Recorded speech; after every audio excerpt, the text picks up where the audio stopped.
63 வயசுல கோவை சரளாவுக்கு இந்த அவமானம் தேவையா? 63 வயசானாலும் இன்னும் சிங்கிளா இருக்கிற கோவை சரளா ஆன்மீகத்துக்காகவும் தன்னோட குடும்பத்துக்காகவும் வாழ்க்கைய அர்ப்பணிச்சுட்டேன்னு அவங்களே பல இன்டர்வியூல சொல்றாங்க.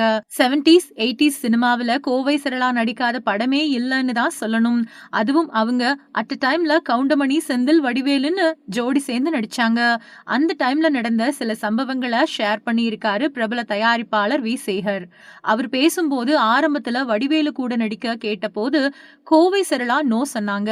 நான் தான் கட்டாயப்படுத்தி அவங்கள நடிக்க வச்சேன். அவங்க ஜோடி ஒர்க் அவுட் ஆன நிலையில அடுத்தடுத்து பல படங்கள்ல சேர்ந்து நடிச்சு ஹிட் கொடுத்தாங்க.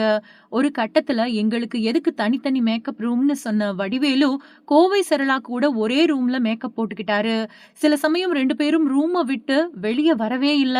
யார் கதவை தட்டினாலும் அவங்க வெளியே வரலன்னு நான் கேள்விப்பட்டதும் இனிமே கோவை சரளா கூட நடிக்க